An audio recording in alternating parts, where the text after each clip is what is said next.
boa noite, meus amigos. Voltamos para mais um Jogo do Poder pela rede CNT, do Grupo Martinez.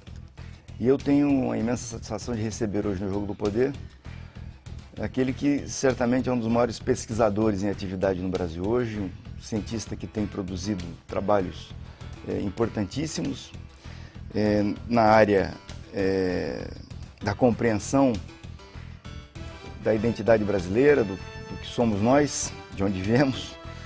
Gessé Souza, professor doutor em Ciência Política na Universidade Federal Fluminense, é diretor do Centro de Pesquisa, Hábitos e Inovação em Niterói, doutor em Sociologia pela Universidade de Heidelberg, na Alemanha, fez pós-doutorado em Filosofia e Psicanálise em Nova York, livre docência em Sociologia na Universidade de Flensburg, na Alemanha, natural de Natal, autor dos livros Os Batalhadores Brasileiros, A Nova Classe Média ou A Classe Trabalhadora e A Ralé Brasileira, Quem é e Como Vive, ambos publicados pela editora da Universidade Federal de Minas Gerais e autor de vários textos e vários trabalhos científicos. Muito boa noite, muito obrigado por você ter aceito o convite de vir aqui bater um papo.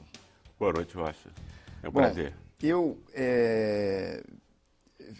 Me impressionou, na Ralé Brasileira, me impressiona duas frases. Eu vou falar da primeira e depois não vou falar da segunda. A primeira passagem,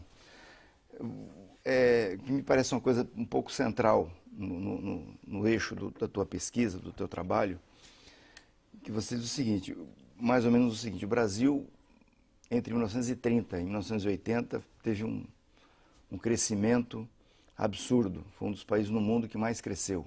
Nós nos tornamos a oitava economia mundial nesse período.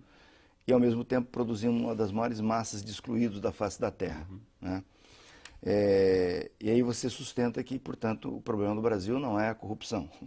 A corrupção é um problema, claro, mas não é o problema. Exato. O problema do Brasil é o capitalismo brasileiro. Né? Essa percepção, você conseguiu enxergar ela primeiramente como? Que isso muda um pouco o eixo da análise que a gente vem aprendendo e vendo sendo repetida décadas e décadas, que partiu do Gilberto Freire, Sérgio Buarque, e foi reproduzida pelo Roberto da Mata, Faoro, e da tua mira não escapa nem o nosso querido Florestan Fernandes. É verdade. Como é que você teve essa sacada de ir por esse caminho e estabelecer essa linha crítica, aliás, dura em certos momentos, em relação a esse senso comum, né, de que o problema do Brasil é a corrupção? E a quem interessa esse discurso, afinal de contas? Ótima pergunta. Quer dizer, foi estudando esses autores, no fundo, eles compartilham de um mesmo ponto de partida, ou seja, uma espécie de culturalismo conservador. Né? Ou seja, imagine-se uma ideia de senso comum, ou seja, imagine-se que o Brasil vem de Portugal como, eu tenho um gene do meu avô ou do meu pai. No fundo, no Brasil, desde o ano zero, se construiu aqui uma sociedade muito distinta de Portugal, né? Especialmente porque a escravidão era a nossa instituição principal, que não existia em Portugal. Né? Isso significa as relações sociais aqui, eram entre senhores e escravos. Mesmo os homens livres eram extremamente afetados, né, por essa relação. Então, quer dizer, as pessoas falavam português, etc., mas as pessoas não se comportavam como portugueses. Né? Quer dizer, o Brasil já foi uma experiência societária muito distinta de Portugal. Né? Então ele não tem esse germe, né? Foi uma sociedade singular, né? Desde essa época. Né? E depois, a partir de 1808, também teve desenvolvimentos, estímulos a partir do próprio capitalismo europeu burguês, né? Que se iniciava. Nessa época teve vários alemães, ingleses, etc., franceses, como comerciantes, viajantes, artistas e tudo, né, que implementaram a partir já de 1808, né, não a pré-modernidade medieval portuguesa, como Quer dizer, esses autores todos, enfim, defendem, mas já um germe, né, de capitalismo comercial, de Estado centralizado, etc, etc. Né? Isso é um ponto muito importante, porque essa interpretação conservadora, que começou muito especialmente com Sérgio Buarque, depois influencia toda essa grande gama de grandes intérpretes brasileiros, especialmente Raimundo Fauro, Fernando Henrique Cardoso, Roberto da Mata, o pessoal que faz a cabeça do Brasil moderno, né? A concepção dominante sobre o Brasil, ela é conservadora por quê? Né? Porque primeiro ela vai analisar o Brasil, que é uma nação moderna, como uma nação pré-moderna, baseada em emoções, relações pessoais, etc, etc. Né? E essas relações pessoais, elas não são percebidas como sendo algo que está em toda a sociedade. Ela tem um ponto que é central, que desde Sérgio Buarque também, e especialmente de Raimundo Fauro, esse inimigo do personalismo, da corrupção, ou seja, de você fazer tudo pelo amigo e entregar a lei dura para os seus inimigos, é percebido como residindo no Estado só. Né? Então, criou-se, depois, com o tempo, uma certa oposição entre Estado e mercado. O Estado é incompetente e corrupto. Exatamente. E o privado é virtuoso. Exatamente. O mercado é virtuoso. Hoje em dia, todo brasileiro acredita nisso, nessa lorota. Né? Lorota por quê? Porque não se pode separar Estado e mercado. Toda corrupção sistemática no Estado tem a ver com motivação do mercado. Né? E a corrupção, claro que tem que ser combatida, né? Mas é um dado endêmico do capitalismo em todas as partes do mundo. Né? Então não é essa dramatização da corrupção estatal. Brasileira. Não é, mas essa dramatização tem efeitos políticos. Né? Quer dizer, por quê? A quem interessa efetivamente que o Estado seja denegrido, né? E dito, olha, ineficiente, nem adianta a gente deixar, por exemplo, previdência, saúde e educação para o Estado, né? Quer dizer, para quem interessa isso? Para mim não interessa, para você não, para o telespectador em casa também, a não ser que ele seja dono do Banco Itaú, ou Banco Bradesco, ou dos grandes complexos industriais no Brasil, ou seja, dos grandes capitalistas, meia dúzia de pessoas, né? Que têm interesse em quê? Em reduzir o campo de ação do Estado para tornar aquilo rentável, transformar aquilo em mercadoria e ganhar mais lucro ainda. Né?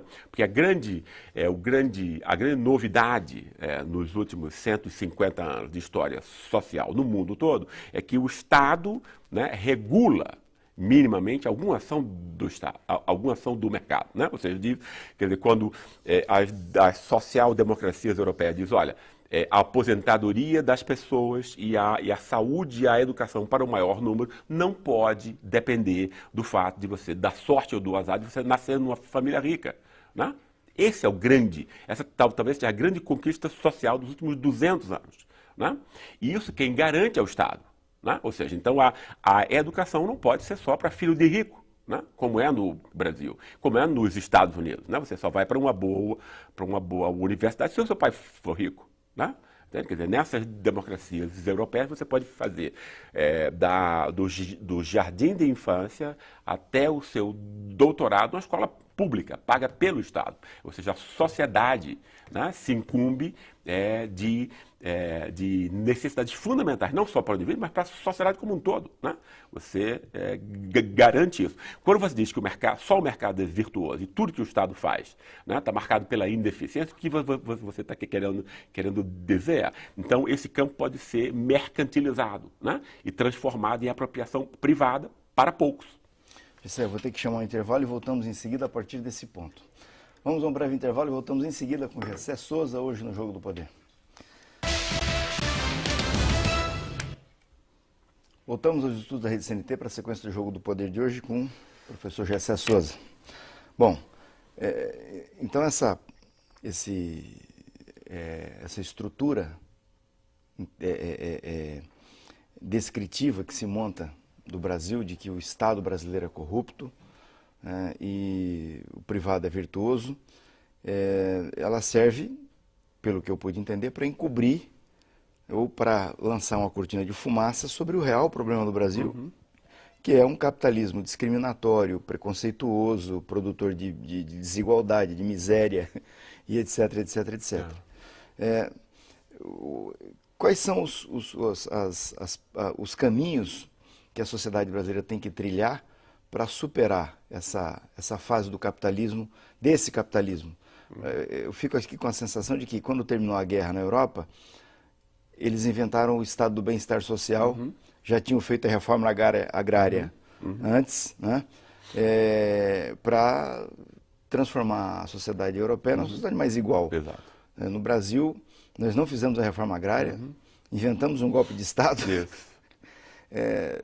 Você acha que o Brasil está, com essa Constituição de 88, por exemplo, caminhando para acertar o seu destino? Eu acho que você pôs as questões principais, Rocha, e no fundo, quer dizer, nós estamos no desafio de nos transformar enquanto sociedade sem precisar de uma guerra, né? sem ter matança realmente de sangue. E no fundo, eu acho que isso tem a ver com uma revolução de consciência, de uma transformação de prioridades, né? É a percepção de que a sociedade brasileira e o capitalismo brasileiro foi feito para uma meia dúzia de pessoas que tem uma taxa de juros das maiores do mundo, a taxa de lucro, ou seja, a classe média. O que a classe média não percebe, que é uma classe extremamente importante, porque é a classe que está no poder, na imprensa, nos tribunais, na universidade, a classe média faz a cabeça das pessoas, né?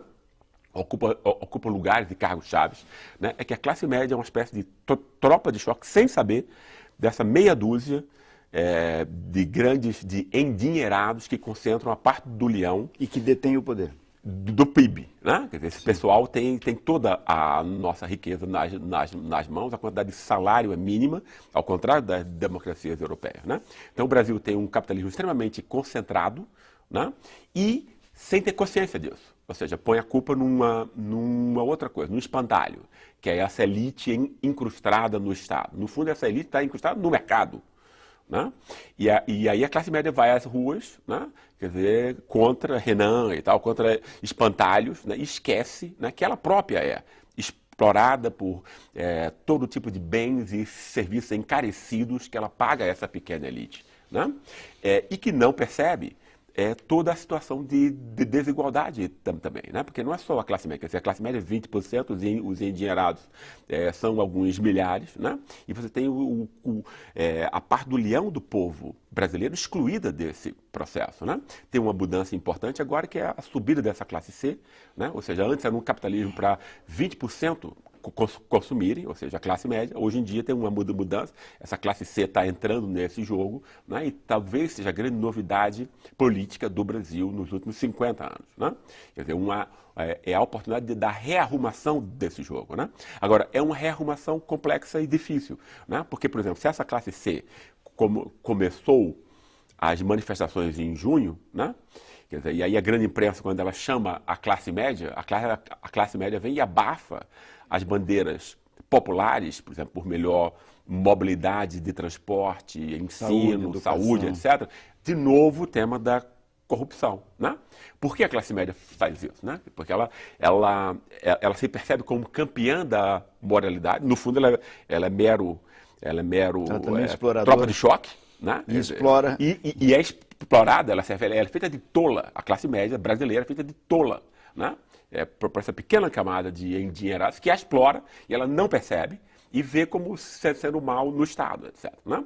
E também ela própria explora, por exemplo, o que a gente chama provocativamente de ralé, ou seja, o brasileiro desprovido de tudo, de escola, das pré-condições para se concentrar na escola, etc., que presta serviços baratos para a classe média, né? Ou seja, empregada doméstica, cuidar dos filhos, etc., e que faz com que a classe média possa ter o quê? Um recurso preciosíssimo no mundo moderno, além do dinheiro, que é o tempo. Porque o tempo, o capital cultural, né, conhecimento valorizado, exige o tempo. Você precisa introjetá-lo, né? Só quem tem tempo livre é que pode ter acesso, né, a esse outro capital tão importante quanto o dinheiro no capitalismo, que é o conhecimento, né? Porque isso garante prestígio, bons salários, os melhores salários no Estado e no mercado, né? Que é ajudado por essa exploração, esse roubo da classe média do tempo. Não é um roubo de dinheiro, mas um roubo de tempo da classe média pela sobre esses excluídos, que aí reproduzem a sua exclusão, não é isso? Porque ele está prestando um serviço quase de escravo, né?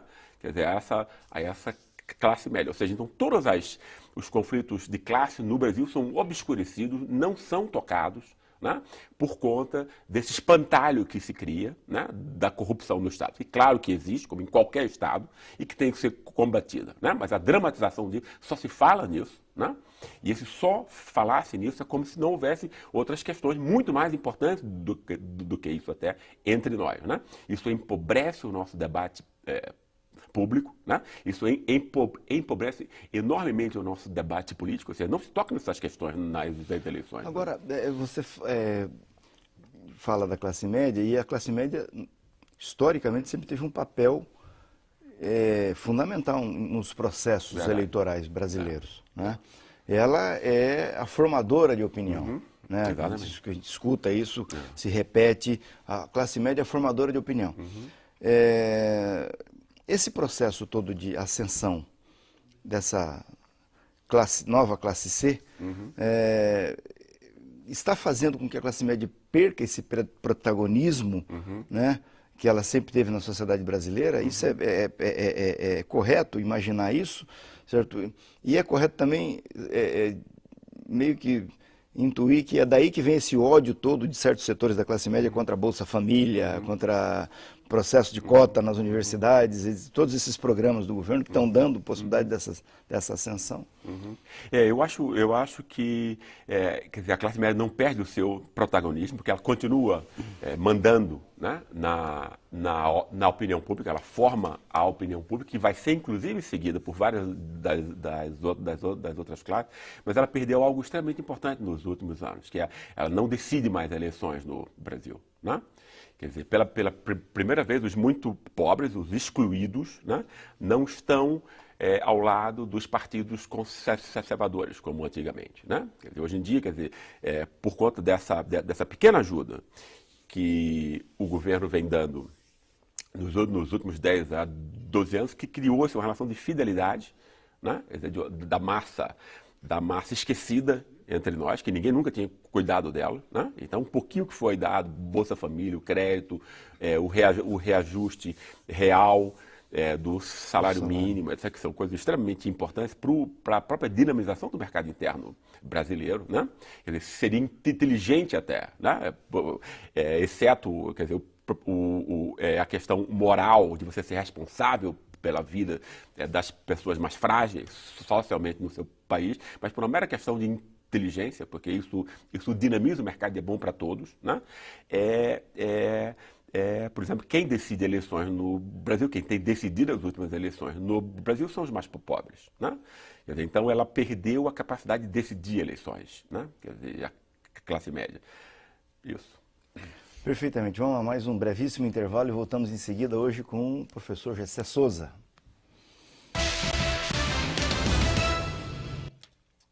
Voltamos ao Jogo do Poder de hoje com o professor Gessé de Souza.